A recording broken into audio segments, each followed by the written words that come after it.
Vamos a continuar y siguiendo con nuestro enfoque en sostenibilidad y regulación nacional, vamos a pasar a una pregunta crucial. ¿Podemos medir efectivamente la compostabilidad en nuestro país? Para abordar este tema, Juan Carlos Carrasco, ingeniero de proyectos en la Unidad de Desarrollo Tecnológico y Académico de la Universidad de Concepción, nos hablará sobre la normativa actual. Juan Carlos Carrasco, bienvenido y muchas gracias por estar con nosotros el día de hoy. Gracias. Muy buenos días a todos, muy agradecido con esta invitación y con la convocatoria muy interesante que nos hace Biopolcón, el CENEN, a este seminario. Minutos antes se ha hablado sobre los procesos de certificación, los conceptos en plásticos biodegradables, pero hoy vamos a tratar de entender la respuesta si es que realmente en Chile se puede realizar un estudio o integrar este estudio dentro de un esquema de la certificación. Y para ello he estructurado esta presentación en base a los antecedentes generales que llevaron a la emisión de estas normativas. En sí vamos a hablar vamos a conocer los requisitos de esta normativa nacional para finalmente hablar en sí sobre el laboratorio de compostabilidad y ejemplos de materiales ensayados. Bueno, haciendo un poco de historia, nos tenemos que remontar al año 2013, cuando por aquellos años se presentó un proyecto que lo que buscaba era prohibir el uso de materiales plásticos en el sur.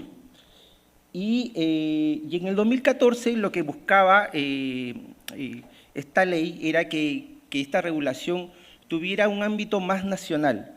Y es así como en aquel entonces algunos alcaldes, en este caso la alcaldesa de Santiago, lo que buscaba era que esta prohibición no solamente se ocurra en el sur, sino también a nivel nacional. Y esta ley, que se promulgó en el año 2018, que tuvo una serie de indicaciones, finalmente prohibió el uso de las bolsas plásticas en todo el territorio nacional. En el año 2015 se firma un convenio entre el Ministerio y el INN para abordar normas relacionadas a estos materiales. Y el ámbito de acción del INN lo que buscaba era emitir una serie de documentos que hablaran sobre los requisitos para las bolsas plásticas y también para aquellos materiales que se puedan biodegradar y compostar y los métodos de ensayos para analizar estos materiales. En el 2015 se crea Biopolcón y es muy importante la acción del comité porque muchos de los que participamos, nos conocemos con Mariana más de 15 años atrás, asistimos a reuniones en Santiago Centro, reuniones complejas porque había muchos intereses y sobre todo nosotros como universidad lo que buscábamos era que la terminología que estuviera incluidas en la parte de los conceptos de biodegradabilidad sean los correctos y basados en ejemplos exitosos como la normativa europea. En aquellos años se trataba de confundir, ya se hablaba del greenwashing, cosa que nosotros tuvimos que trabajar arduamente para que no se incluyan conceptos erróneos de los materiales compostables. Entonces, el comité formó dos comités, o el INN, disculpen, formó dos comités que se relacionaban a los materiales biodegradables compostables. El primero de ellos que hablaba estrictamente del etiquetado de estos productos y el segundo de ellos que es la normativa, la 3399, de lo que habla sobre los materiales biocompostables que se biodegradan en condiciones de compostaje industrial. Y los comités trabajaron en estas normativas.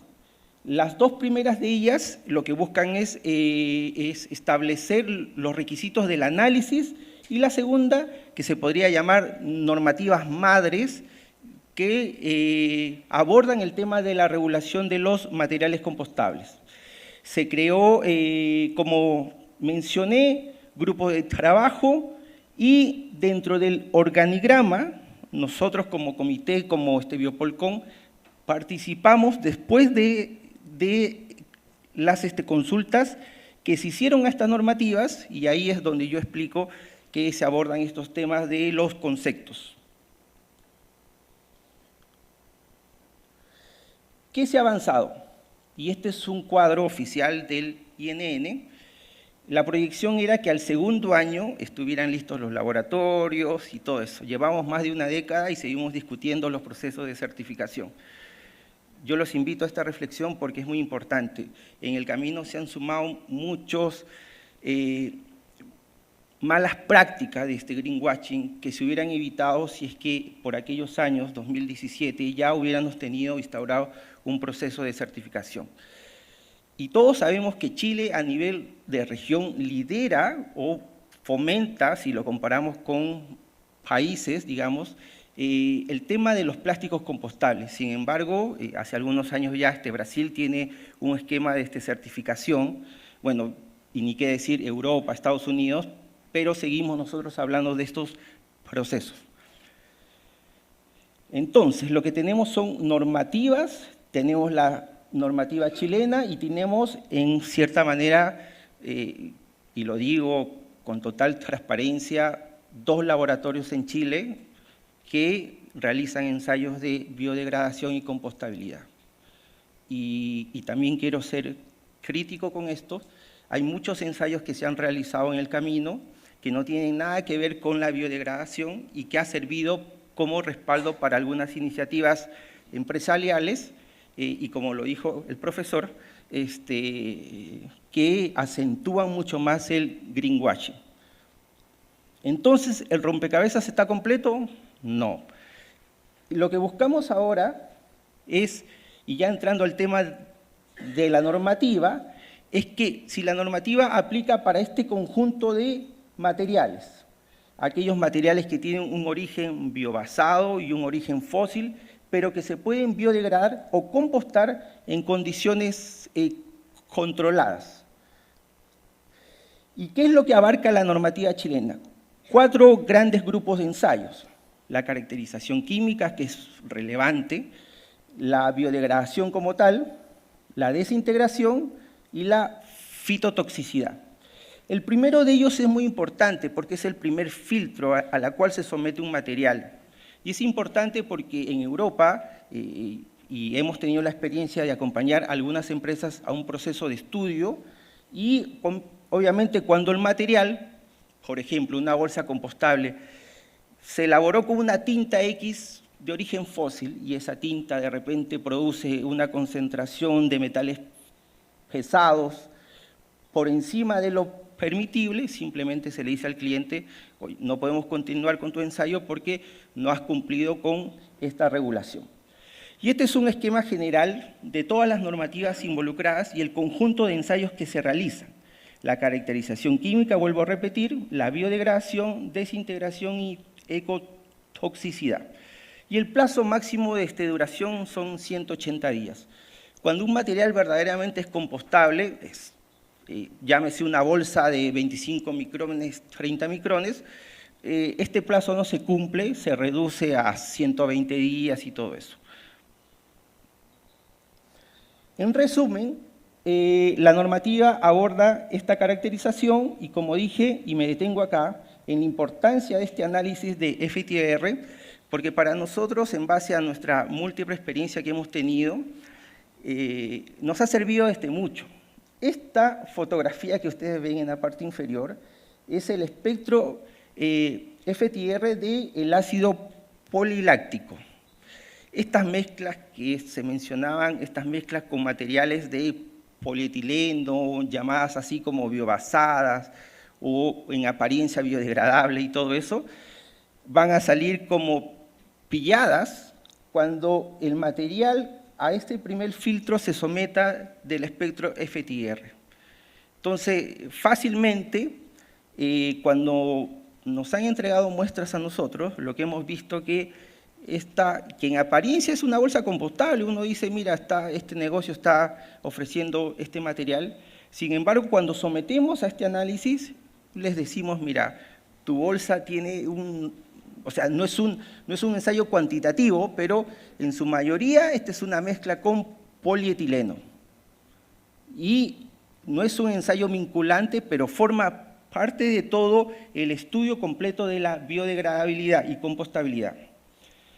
Finalmente, lo que busca la biodegradación es que los materiales sean sometidos dentro de unos reactores que tienen unos sustratos especiales, que el 90% del material se descomponga en un plazo máximo de 6 meses a una temperatura de 58, 60 grados, a una humedad relativa de por encima de 75%.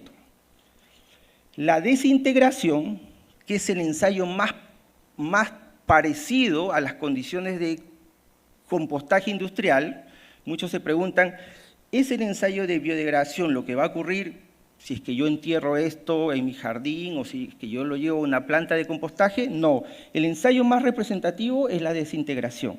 Más adelante, creo, dentro de esta charla van a estar los amigos de Harmony explicando cómo son los procesos de desintegración en su planta. Y la ecotoxicidad, que se realiza como ensayo posterior a la desintegración y utiliza el sustrato, lo que hace es que este sustrato mezclado con otro, lo que busca es que la germinación alcance el 90%. Muchos se han preguntado y nos han convocado o nos han escrito, ¿ustedes nos certifican? Y la pregunta es, no, nosotros solamente emitimos un reporte, un estudio de la biodegradabilidad. Eso no es un certificado. Entonces, ¿qué se hace con este documento? Simplemente es el respaldo para las empresas para que puedan decir que sus materiales han sido testeados en un laboratorio nacional de la Universidad de Concepción. Y rápidamente paso esto, la normativa involucrada en la biodegradación es la ISO 148-55-1, que mide la emisión del CO2 dentro de estos reactores y obviamente lo que busca que el 90% del material se haya descompuesto o biodegradado por la acción de los microorganismos en un plazo máximo de 6 meses. Y el patrón de referencia es la celulosa. Todos los materiales que se expongan a este ensayo deben de tener esta tendencia. La celulosa, como ustedes están viendo acá, en un periodo casi de 2 meses, 60 días, ya alcanzó el 90% de la biodegradabilidad. Muchos materiales que se parecen a la celulosa, obviamente alcanzan esta velocidad de biodegradabilidad. Esta es una fotografía y la fuente de la investigación donde vemos la desintegración de la celulosa. La degradación, como dije, posterior a un proceso de 120 días o 90 días, dependiendo de la ISO que implementa uno, nosotros en UDT implementamos una degradación nivel de laboratorio y lo que busca que el material después de ese proceso o de ese periodo se descomponga el 90% de su masa y que los residuos que se obtengan no superen más del 10% y el tamaño sea inferior a los 2 milímetros. Cuando los plásticos son verdaderamente compostables, ese 10% casi ni se percibe, porque es imperceptible al ojo humano, o sea, no ocurre eso. Y este es un ensayo más cualitativo, esto es una fotografía donde estamos observando cómo es el periodo evolutivo de esa desintegración. Y la toxicidad lo que busca es que el índice de germinación posterior a la desintegración alcance el 90% de la germinación de semillas. Se hace en dos especies de referencia, como la cebada y el berro, y lo que se hace es que del sustrato que se obtiene de la desintegración se mezcla con un sustrato comercial, llámese Sodimac, uno hace una proporción de 25 a 50% y se obtiene una tasa o un índice de germinación. Son ensayos, son ejemplos de referencia. Entonces, ¿dónde estamos dentro de este esquema? Esto está basado en un esquema de certificación internacional europea en lo que hemos avanzado. Hemos avanzado, obviamente existen muestras, interesados, tenemos la normativa, tenemos los laboratorios, pero más no existe un instituto de certificación. Y ahí nosotros, en base a lo expuesto por la representante del Ministerio, queremos sumar y obviamente dar nuestro aporte en este proceso, en este esquema. Si hubiera un instituto de certificación, obviamente ellos hacen una revisión del estudio que nosotros emitimos, que cumplan con las normativas en mención, que seamos un laboratorio acreditado, emiten un certificado con el uso de un logotipo y ellos mismos hacen una vigilancia, una inspección. Quiere decir que a una empresa pueden visitarlo en cualquier momento, revisar uno de sus lotes, someterlos a una inspección y decir si es que han mantenido las condiciones de procesabilidad o han hecho mezclas greenwashing. Ahora, este conjunto de logotipos son de referencia porque en Chile todavía no hay un logotipo de esta referencia como si lo hay en Europa o en Estados Unidos. Bueno, ¿y por qué es importante este cuadro? Porque todos los materiales que se utilizan para fabricar bolsas, utensilios o distintos materiales no se degradan de la misma forma en diferentes ambientes. Todos quizás hubiéramos creído que el ácido poliláctico se degrada en ambiente marino, o en diferentes ecosistemas. No es así. Y obviamente hay situaciones que nos deben llevar al impulso de innovar. ¿Y por qué es importante innovar? Porque obviamente me pueden reducir costos, cumplir metas. Sé que en Europa, y yo lo digo como consulta abierta, ¿ustedes conocen un plástico similar al polietileno que sea biodegradable, compostable y con ese nivel de transparencia? Muy poco, no hay. Los plásticos compostables que se utilizan o que alcanzan esas propiedades mecánicas son opacas, ¿cierto? Entonces, no podemos hablar que los plásticos compostables tienen una gran oferta en cuanto a su aplicación. Es necesario innovar. ¿Qué debemos hacer nosotros como laboratorios, como centros de investigación? Hacer distintas mezclas, plastificaciones para alcanzar esa diversificación. También me permitiría generar empleo. Todos han recibido un macetero de café, ¿cierto? Sabemos que la borra de café es un residuo, pero ya la mezcla con ciertos biopolímeros me permitiría generar un envase o artículos desechables. No solamente estamos dejando de llevar estos residuos a la basura convencional, sino también pudiéramos generar estos artículos y obviamente generar empleo. Y obviamente también reducir la emisión de CO2. Y finalmente le voy a hablar de los materiales que nosotros hemos ensayado en nuestro laboratorio. Si bien el laboratorio está implementado, pero no es que en Chile haya muchos interesados para hacer ensayos. Entonces, como nosotros somos un centro de innovación, tenemos que someter a ensayo nuestros materiales. ¿Y por qué es necesario? Porque nosotros se nos puede ocurrir ideas locas por decir, y no todo lo que mezclamos necesariamente tiene que ser biodegradable y compostable. Ejemplo, la lignina.